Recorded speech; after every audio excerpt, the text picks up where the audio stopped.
ఉస్తాద్ రామ్ పోతినేని ఇస్మార్ట్ శంకర్ మూవీతో మాస్ లో భారీ విజయాన్ని సొంతం చేసుకుని మాస్ ఫాలోయింగ్ ను సొంతం చేసుకోగా రామ్ నటించిన తర్వాత సినిమాలన్నీ మాస్ కమర్షియల్ ఎలిమెంట్స్ తోనే వస్తూ ఉండగా ఒక్క మంచి హిట్ కోసం ఇప్పుడు ఎదురు చూస్తున్న టైంలో డబుల్ స్మార్ట్ సినిమాతో త్వరలోనే బాక్సాఫీస్ దగ్గర రచ్చ చేయడానికి సిద్ధమవుతూ ఉన్న రామ్ కి తెలుగుతో పాటు హిందీలో కూడా మంచి డిమాండ్ ఉన్న విషయం తెలిసిందే.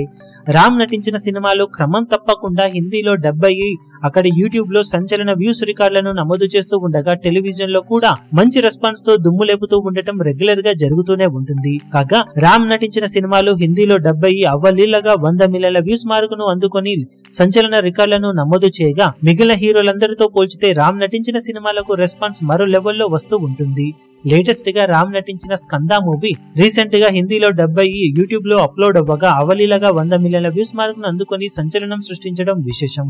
ఓవరాల్ గా రామ్ నటించిన సినిమాలలో 9 సినిమాలు హిందీలో డబ్ అయ్యి 100 మిలియన్ల వ్యూస్ మార్కును అధిగమించి సంచలనం సృష్టించాయి. గణేష్, హైపర్, పండగ చేసుకో, నేను శైలజ, ఉన్నది ఒకటే జిందగీ, హలో గురు ప్రేమ కోసమే, ది వారియర్, స్కంద, ఇస్మార్ట్ శంకర్ ఇలా వరుస పెట్టి సినిమాలన్నీ కూడా 100 మిలియన్ల వ్యూస్ మార్కును హిందీలో అందుకొని సంచలనం సృష్టించగా ఇందులో కొన్ని సినిమాలు 300, 400, 500 ఏకంగా 600 మిలియన్ల వ్యూస్ ను కూడా అందుకోవడం విశేషమని చెప్పాలి. ఓవరాల్ గా ఈ లిస్టులో హైపర్ అలాగే గణేష్ సినిమాలు 100 మిలియన్ల వ్యూస్ ను అందుకున్న తర్వాత ఛానల్లో ఆ సినిమాలను డిలీట్ చేశారు. దాంతో ప్రస్తుతం లైవ్ లో ఉన్న మూవీస్ పరంగా 7 సినిమాలు 100 మిలియన్ల వ్యూస్ మార్కును అందుకోగా ఓవరాల్ గా చూసుకుంటే 9 సినిమాలు 100 మిలియన్ల వ్యూస్ మార్కును హిందీలో దాటేసి మరే హీరో కూడా సాధించని రికార్డును రామ్ పేరిట లెక్కించేలా చేసింది. కమింగ్ మూవీస్ కూడా ఇదే రేంజ్ లో రచ్చ చేసే అవకాశం ఎంతైనా ఉన్న నేపథ్యంలో ఈ లిస్ట్ లో మరిన్ని సినిమాలు ఫ్యూచర్ లో యాడ్ అవ్వడం ఖాయమని చెప్పవచ్చు.